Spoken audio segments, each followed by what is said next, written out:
Hello friends, welcome to seminar classes. Friends, आज मैं आपके लिए लेकर आई हूँ जून 2019 का solve question paper of LSC 5। तो ये आपका फिजियोलॉजी का सॉल्व क्वेश्चन पेपर है। तो इस वीडियो के अंदर मैं आपको हर एक क्वेश्चन का सोल्यूशन बताने वाली हूँ। तो फ्रेंड्स, सबसे पहले हम लोग इसका पैटर्न देख लेते हैं कि फिजियोलॉजी का जो क्वेश्चन पेपर है उसका पैटर्न क्या होता है, कितने मार्क्स का ये पेपर आता है और क्या टाइम लिमिट दी जाती है आपको सॉल्व करने के लिए इसको। ठीक है, तो यहाँ पे ये देख लेते हैं कि मैक्सिमम मार्क्स दे रखे हैं 50, यानी कि 50 में से आपको मार्क्स दिए जाते हैं इस क्वेश्चन पेपर में। 50 मार्क्स का ये आपका क्वेश्चन पेपर आता है और टाइम लिमिट जो दी जाती है आपको इसे सॉल्व करने के लिए वो 2 आवर्स की दी जाती है। मतलब कि इसको सॉल्व करने के लिए सिर्फ और सिर्फ आपको 2 आवर्स दिए जाते हैं। ठीक है, और ये जो क्वेश्चन पेपर है आपका, इसे 2 पार्ट्स में कंडक्ट कराया जाता है, पार्ट 1 में और पार्ट 2 में। तो पार्ट 1 में जो क्वेश्चन पूछे जाते हैं आपसे वो एनिमल फिजियोलॉजी से पूछे जाते हैं, और पार्ट 2 में जो क्वेश्चन आपसे पूछे जाते हैं वो आपके प्लांट फिजियोलॉजी से पूछे जाते हैं। तो सबसे पहले हम पार्ट 1 देख लेते हैं। पार्ट 1 में किस टाइप के क्वेश्चंस आपसे पूछे गए हैं और उनके सॉल्यूशंस मैं यहाँ पे आपको दिखा देती हूँ। ठीक है, तो क्वेश्चन नंबर 1 के ए पार्ट में यहाँ पे आपसे पूछ रखा है डिफाइन द फॉलोइंग टर्म्स। तो इन टर्म्स को आपको डिफाइन करना है। तो माइसेल्स जो होते हैं वो आपके लिपिड मॉलिक्यूल्स होते हैं। ठीक है, स्पेरिकल फॉर्म में या अरेंज होते हैं एक्वस सोल्यूशन में। और ऑस्मो कन्फर्मर्स जो होते हैं वो आपके मैरीन ऑर्गेनिज्म होते हैं जो अपना इंटरनल एनवायरनमेंट मेंटेन रखते हैं। ठीक है, तो ये इस तरीके के आपके डेफिनेशंस आपको इनकी बतानी है। एंड ये जितने भी मैं यहाँ पे आपको क्वेश्चंस बता रही हूँ आप इनका स्क्रीनशॉट लेते चलिए, क्योंकि ये आपके काफ़ी ज़्यादा इंपॉर्टेंट क्वेश्चंस हैं आपके एग्जाम पॉइंट ऑफ व्यू से। अगर आप 2020 वाले एग्जाम के लिए प्रिपेयर कर रहे हो तो ये काफ़ी ज़्यादा हेल्पफुल क्वेश्चंस हैं। आप लोग इसका स्क्रीनशॉट लेते चलिए हर एक सॉल्यूशन का, क्योंकि आपका कोई भी क्वेश्चन रिपीट हो सकते हैं। ठीक है, आपके कोई भी क्वेश्चन यहाँ से रिपीट हो सकते हैं। तो फ्रेंड्स, इसी वजह से मैं यहाँ पर आपके प्रीवियस ईयर के क्वेश्चन पेपर के सोल्यूशन बता रही हूँ, जो इसलिए ताकि आप लोग अपने एग्ज़ाम की प्रिपरेशन बिल्कुल अच्छी तरीके से कर पाएँ। ठीक है, तो यहाँ पे हम लोग देख लेते हैं बी नंबर पे क्या पूछ रखा है। तो यहाँ दे रखा है आपका फिल इन द ब्लैंक्स, यानी कि 1 पार्ट पे पूछ रखा है यहाँ पे trypsin help in the digestion of dash of the food. तो ट्रिप्सिन जो होता है वो एक एंजाइम होता है, वो किस तरीके के खाने को डाइजेस्ट करने में हेल्प करता है। तो इसका आंसर होगा आपका प्रोटीन। प्रोटीन को डाइजेस्ट करने में ट्रिप्सिन काफ़ी ज़्यादा हेल्प करता है। एंड 2nd नंबर पर आपसे पूछ रखा है एरेक्निड्स एक्सक्रीट। तो एरेक्निड्स जो होते हैं वो क्या एक्सक्रीट करते हैं, तो इसका आंसर होगा आपका नाइट्रोजन। ठीक है, एंड 3rd नंबर पे आपसे क्वेश्चन पूछ रखा है small sized animals have dash metabolic rate than large sized animals. तो जो छोटे जानवर होते हैं उनका मेटाबॉलिक रेट किस तरीके का होता है बड़े जानवरों के मुकाबले। तो जो छोटे जानवर होते हैं उनका जो मेटाबॉलिक रेट होता है वो हायर होता है लार्ज साइज्ड एनिमल्स के मुकाबले। ठीक है, एंड 4th नंबर पर यहाँ पे पूछ रखा है आपसे dash releases the secretion of ecdysone in insect. तो इसका आंसर होगा आपका प्रोथोरेसिक ग्लैंड। ठीक है, तो ये जो एक्सरसाइज वर्क है ये भी काफ़ी ज़्यादा इंपॉर्टेंट है, ये कई बार रिपीट हो जाते हैं आपके। जैसे यहाँ पे इस वाले क्वेश्चन पेपर में आपको ये फिलअप दे रखे हैं, आगे हो सकता है कि इन्हीं से आपके मैचिंग बनकर आ जाए, तो आप लोग इन्हें बिल्कुल भी स्किप मत करिएगा, इन्हें आपको अच्छे तरीके से पढ़ना है। ठीक है, अब सी नंबर पर आपसे पूछ रखा है एक्सपेंड द फॉलोइंग, यानी कि इनकी आपको फुल फॉर्म बतानी है। फर्स्ट पे दे रखा है यहाँ पे RQ की फुल फॉर्म होती है respiratory quotient. And 2nd number पर पूछ रखा है आपसे ADH, और इसकी फुल फॉर्म होती है आपकी एंटी ड्यूरेटिक हार्मोन। ठीक है, अब क्वेश्चन नंबर 2 के ए पार्ट में आपसे पूछ रखा है describe the structure of a nephron in mammalian kidney. Mammalian kidney में जो नेफ्रॉन्स होते हैं उनका स्ट्रक्चर अब आपको यहाँ पे एक्सप्लेन करना है। ठीक है, उसको डिस्क्राइब करना है। तो इसका जो आंसर मिलेगा वो आपको चैप्टर 4 के अंदर मिल जाएगा। मैं आपको दिखा देती हूँ। तो फ्रेंड्स, ये है आपका क्वेश्चन नंबर 2 के ए पार्ट का आंसर। यहाँ से आप इसका स्क्रीनशॉट क्लिक कर सकते हैं कि नेफ्रॉन जो होती है वो एक फंक्शनल यूनिट होती है किडनी की। ठीक है, तो यहाँ पे आप लोग इसका डायग्राम भी देख सकते हैं, और डायग्राम का भी आप स्क्रीनशॉट ले लीजिए, क्योंकि जो डायग्राम होते हैं वो आपको काफ़ी अच्छे मार्क्स स्कोर करवा सकते हैं। चाहे आप LSC 5 की प्रिपरेशन कर रहे हो या फिर आप LSC 6, LSC 7, LSC 1, 2, 3 जो भी आप LSC वाले सब्जेक्ट पढ़े हो उनमें आपके लिए डायग्राम काफ़ी अच्छे मार्क्स स्कोर करवा सकते हैं। तो आपके लिए जो डायग्राम है वो काफ़ी ज़्यादा इंपॉर्टेंट है। ठीक है, तो अब हम लोग देख लेते हैं अपना नेक्स्ट क्वेश्चन।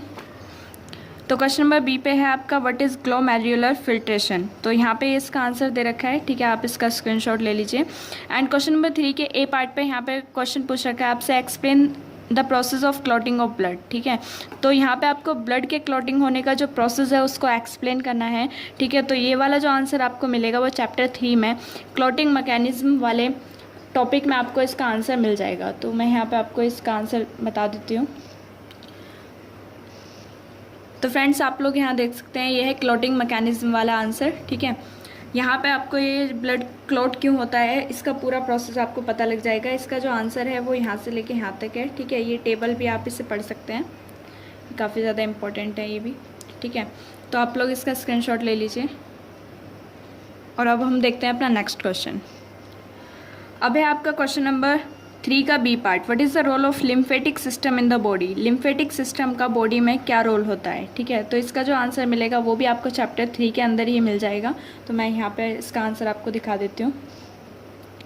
तो फ्रेंड्स आप लोग यहाँ पे देख सकते हैं, summarise in your own words the functions of blood and lymphatic system, ठीक है। तो यहाँ पे इन दोनों का ही सिस्टम का इन दोनों का ही फंक्शन दे रखा है, ब्लड का भी और लिम्फेटिक सिस्टम का भी।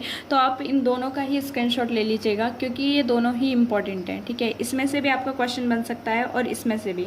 तो लिम्फेटिक सिस्टम जो होता है हमारे फ्लूइड बैलेंस को मेनटेन करने में हेल्प करता है, ठीक है। तो यहाँ पे ये इसका आंसर दे रखा है, तो आप इसका स्क्रीनशॉट ले लीजिए। और अब हमारा नेक्स्ट क्वेश्चन है क्वेश्चन नंबर 4, ठीक है। तो इसके ए पार्ट में आपसे पूछ रखा है, explain the hormonal mechanism involve in ovulation in mammals. Mammals में जो इन ओव्यूलेशन होती है उसमें हार्मोनल मैकेनिज्म किस तरीके से इन्वॉल्व होता है उसको आपको एक्सप्लेन करना है, ठीक है। तो इसका आंसर आपको मिलेगा चैप्टर 8 के अंदर। तो फ्रेंड्स ये है आपका क्वेश्चन नंबर 4 का ए का आंसर, ठीक है। तो आप लोग इसका स्क्रीनशॉट ले लीजिए। अब इसके अंदर यहाँ पे डिफरेंट टाइप के जो हार्मोन्स हैं उनका वर्क और फंक्शंस बता रखे हैं, ठीक है। तो आप लोग इनका स्क्रीनशॉट ले लीजिए और अच्छी तरीके से इनको रीड कर लीजिएगा क्योंकि इनमें से आपसे कोई भी हार्मोन का फंक्शन पूछ सकते हैं। प्रोजेस्टेरोन के बारे में भी क्वेश्चन बन सकता है आपका, एस्ट्रोजन के बारे में भी बन सकता है। तो आपको इनमें से कोई भी टॉपिक अपना छोड़ना नहीं है, ठीक है। और इसका पूरा आंसर है आपका यहाँ से लेके यहाँ तक, ठीक है, न्यूट्रिशन तक। तो आप लोग इसका भी स्क्रीनशॉट ले लीजिए। अब हमारा नेक्स्ट क्वेश्चन है बी नंबर पे, give the desert adaptation in kangaroo rat, ठीक है। तो इसका आंसर ऑलरेडी यहाँ पे गिवन है, आप यहाँ से इसका स्क्रीनशॉट ले सकते हैं। एंड क्वेश्चन नंबर 5 पर यहाँ पे आपसे पूछ रखा है, explain the mechanism of chemical and electrical synaptic transmission, ठीक है। तो यहाँ पे अब आपको केमिकल और इलेक्ट्रिकल सिनेप्टिक ट्रांसमिशन का जो मैकेनिज्म होता है उसको एक्सप्लेन करना है और इसका जो आंसर मिलेगा वो आपको चैप्टर 9 के अंदर मिल जाएगा। और मैं यहाँ पे आपको इसका आंसर बता देती हूँ। तो आप यहाँ पे ये देख सकते हैं केमिकल सिनेप्टिक ट्रांसमिशन, ठीक है। और आप इसका स्क्रीनशॉट ले लीजिए। और यहाँ पे इसका ये डायग्राम भी दे रखा है, तो आप लोग इस डायग्राम की भी प्रैक्टिस अच्छी तरीके से कर लीजिएगा, ठीक है। एंड इधर है आपका इलेक्ट्रिकल सिनेप्टिक ट्रांसमिशन, तो यहाँ पे आप इसका भी स्क्रीनशॉट ले लीजिए। और इसका पूरा टॉपिक है यहाँ तक, ठीक है, यूनिडायरेक्शनल तक। तो अब हम अपना नेक्स्ट क्वेश्चन देख लेते हैं। क्वेश्चन नंबर 6 पे यहाँ पे पूछा है, right short note on the following, यानी कि इनके ऊपर आपको शॉर्ट नोट लिखना है। एंड ए नंबर पे यहाँ पे टर्म दे रखी है आपको ऑक्सीजन डिसोसिएशन कर्व। तो इसका जो आंसर मिलेगा वो आपको चैप्टर 2 के अंदर मिल जाएगा। तो मैं यहाँ पे इसका आंसर आपको बता देती हूँ और डायग्राम भी साथ में। तो फ्रेंड्स आप लोग यहाँ पे ये देख सकते हैं ऑक्सीजन डिसोसिएशन कर्व का जो आंसर है वो यहाँ पे दे रखा है, ठीक है। और डायग्राम भी साथ में दे रखा है। तो आप इन दोनों का ही स्क्रीनशॉट ले लीजिए, इसके एक्सप्लेनेशन का भी और इसके डायग्राम का भी, ठीक है। ये क्वेश्चन काफ़ी ज़्यादा इंपॉर्टेंट है, तो आप लोग इस वाले क्वेश्चन को बिल्कुल भी स्किप मत करिएगा, ठीक है। तो अब हम लोग अपना नेक्स्ट क्वेश्चन देख लेते हैं। तो बी नंबर पे यहाँ पे क्वेश्चन पूछा गया आपसे ट्रैकिल रेस्पिरेशन, ठीक है। तो इसके बारे में यहाँ पे ऑलरेडी एक्सप्लेन कर रखा है, तो आप लोग यहाँ से इसका स्क्रीनशॉट ले सकते हैं। और सी नंबर पे यहाँ पे क्वेश्चन पूछा गया मैकेनिज्म ऑफ मसल कॉन्ट्रैक्शन। तो इसका आंसर आपको चैप्टर 6 में मिल जाएगा, मसल्स कॉन्ट्रैक्शन का जो मैकेनिज्म है उसका आंसर, ठीक है। एंड डी नंबर पे आपसे क्वेश्चन पूछ रखा है एक्साइटेशन ऑफ हार्ट। तो इसका जो आंसर है वो आपको चैप्टर 3 के अंदर मिल जाएगा। इन दोनों का ही आंसर मैं आपको दिखा देती हूँ, ठीक है। एंड ये है आपका क्वेश्चन नंबर 6 का सी पार्ट है, तो आप लोग इसका स्क्रीनशॉट ले लीजिए, ठीक है। यहाँ इसका डायग्राम का भी आप स्क्रीनशॉट ले सकते हैं। एंड फिर है आपका क्वेश्चन नंबर 6 के डी का आंसर। तो इसका आंसर मिलेगा आपको चैप्टर 3 के 25 पेज नंबर। तो ये है आपका क्वेश्चन नंबर 6 का डी पार्ट। तो इसके अंदर आपको एक्साइटेशन ऑफ हार्ट के बारे में बता रखा है, पूरा अच्छी तरीके से एक्सप्लेन कर रखा है। लेकिन आपको इतना बड़ा नहीं लिखना, कुछ इंपॉर्टेंट पॉइंट्स निकाल कर अपना आंसर आपको बनाना है। तो फ्रेंड्स अब हमारा पार्ट सेकंड स्टार्ट हो गया है। प्लांट फिजियोलॉजी से अब यहाँ पे क्वेश्चंस पूछे जा रहे हैं। जो पार्ट 1 था वो अब यहाँ पे ख़त्म हो चुका है। एनिमल फिजियोलॉजी से अब आगे कोई भी क्वेश्चन नहीं पूछा जाएगा, ठीक है। तो अब पार्ट सेकंड में यहाँ पे अब प्लांट फिजियोलॉजी से क्वेश्चंस पूछे जाएंगे। तो यहाँ पे सबसे पहले दे रखा है आपको फिलअप। तो फिलअप में यहाँ पे आपको बताना है, फर्स्ट नंबर पर पूछ रखा है आपसे, a very low concentration dash can lead to the closure of the stomata. तो इसका आंसर क्या होगा आपका, potassium ions. And second number पे क्वेश्चन पूछ रखा है, dash is the most mobile nutrient in plants. तो इसका आंसर होगा आपका पोटेशियम, ठीक है। अब है नेक्स्ट यहाँ पे आपका, choose the correct alternative from the words given with in brackets. 1 number पे आपसे क्वेश्चन किया गया है यहाँ पे, stomata allow entry of H2O यानी वाटर और carbon dioxide necessary for the photosynthesis. तो सब जानते हैं जो स्टोमेटा होता है वो कार्बन डाइऑक्साइड को एंटी अलाउ करता है फोटोसिंथेसिस के लिए, ठीक है। तो इसका जो करेक्ट आंसर होगा वो क्या होगा आपका, कार्बन डाइऑक्साइड होगा। एंड सेकंड नंबर पे यहाँ पे क्वेश्चन पूछ रखा है, NH4NO3 is the most preferred form of nitrogen by the plants. तो इसका आंसर होगा आपका NO3, ठीक है। अब सी नंबर पे यहाँ पे क्वेश्चन कर रखा है आपसे, डिफाइन द फॉलोइंग। वही चीज़ कि आपको इन चीज़ों को डिफाइन करना है। तो यहाँ पे इन सभी के आंसर ऑलरेडी गिवन है, तो आप लोग इसका स्क्रीनशॉट ले लीजिए, ठीक है। एपोब्लास्टिक पाथवे, तो इसका आंसर यहाँ पे दे रखा है। एंड सेकंड टर्म है आपकी इम्बाइबेशन, तो इसका भी यहाँ पे आपको आंसर गिवन है।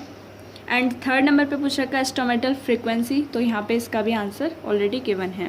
क्वेश्चन नंबर 8 पे आपसे पूछ रखा है, trace the transfer of electron from water to NADP plus during light reaction in photosynthesis with proper diagram, ठीक है। तो इसका जो आंसर है वो आपको चैप्टर 13 के अंदर मिल जाएगा, और मैं यहाँ पर आपको इसका आंसर शो कर देती हूँ।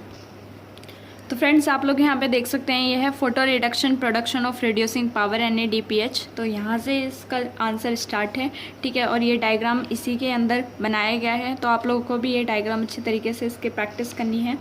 एंड इसका जो पूरा आंसर होगा वो इधर भी है, यहाँ पे photo phosphorylation production of ATP, ठीक है। तो यहाँ से भी आपको इसका आंसर कॉपी करना है। ये जो फोटो फॉस्फोरिलेशन वाली जो डेफिनेशन है ये भी काफ़ी ज़्यादा इंपॉर्टेंट है आपकी, तो आप लोगों को इसे बिल्कुल भी स्किप नहीं करना, क्योंकि डायरेक्ट क्वेश्चन भी आपका आ सकता है कि व्हाट इज़ फोटो फॉस्फोरिलेशन, ठीक है। तो यहाँ पे इसकी डेफिनेशन आपको अच्छी तरीके से लर्न करनी है। तो यहाँ पे ये इसका आंसर ख़त्म हो गया है, ठीक है। तो अब हम लोग देख लेते हैं अपना next question. And question number 9 पे आपसे पूछा गया, describe the function of essential element in plant with proper examples, ठीक है। तो यहाँ पे जो इसेंशियल एलिमेंट्स होते हैं प्लांट्स के अंदर, ठीक है, उनके फंक्शंस बताने हैं आपको, वो भी एग्जाम्पल्स के साथ। तो जो इसका आंसर मिलेगा वो आपको चैप्टर 12 के अंदर मिल जाएगा, और मैं यहाँ पे आपको दिखा देती हूँ इसका आंसर। तो फ्रेंड्स आप लोग यहाँ पे देख सकते हैं फंक्शंस ऑफ इसेंशियल एलिमेंट्स, ठीक है। यहाँ पे 3 टाइप के फंक्शन दिखा रखे हैं, osmotic function, structural function and biochemical function. तो आप इसका स्क्रीनशॉट ले लीजिए। तीनों डेफिनेशंस आपको अच्छी तरीके से लर्न करनी है ये, ठीक है। तीनों फंक्शंस आपको अच्छे तरीके से आने चाहिए, क्योंकि कोई सा भी एक फंक्शन भी पूछ सकते हैं आपसे। तो आप इसका स्क्रीनशॉट ले लीजिए, ठीक है। अब नेक्स्ट क्वेश्चन है हमारा क्वेश्चन नंबर 10। क्वेश्चन नंबर 10 पे आपसे पूछ रखा है, describe the effect of auxin and cytokinin on plant growth and development, ठीक है। प्लांट की ग्रोथ और डेवलपमेंट पे ऑक्सिन और साइटोकाइनिन का क्या इफेक्ट होता है, ठीक है। तो इसका आंसर आपको चैप्टर 16 के अंदर मिल जाएगा। एंड क्वेश्चन नंबर 11 के ए पार्ट में आपसे पूछ रखा है, discuss how plants respond towards biological stress. तो इसका आंसर आपको मिलेगा चैप्टर 18 के अंदर, ठीक है। अब है यहाँ पे क्वेश्चन नंबर 11 का B part, describe the importance of heat shock protein in plants. Plants में हीट शॉक प्रोटीन का क्या इंपॉर्टेंस होता है ये आपको बताना है, और इसका आंसर आपको चैप्टर 18 के अंदर मिल जाएगा। एंड क्वेश्चन नंबर 12 पे आपसे पूछ रखा है, right short note on the following. तो इनके ऊपर आपको शॉर्ट नोट लिखना है, यानी कि इनकी डेफिनेशन लिखनी है।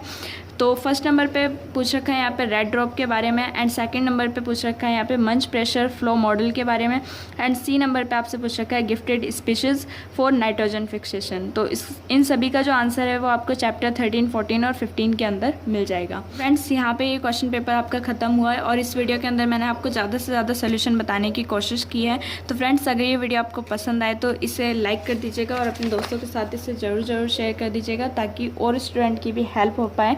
क्योंकि जो प्रीवियस ईयर के क्वेश्चन पेपर होते हैं वो काफ़ी ज़्यादा इंपॉर्टेंट होते हैं आपके एग्ज़ाम पॉइंट ऑफ व्यू से, ठीक है।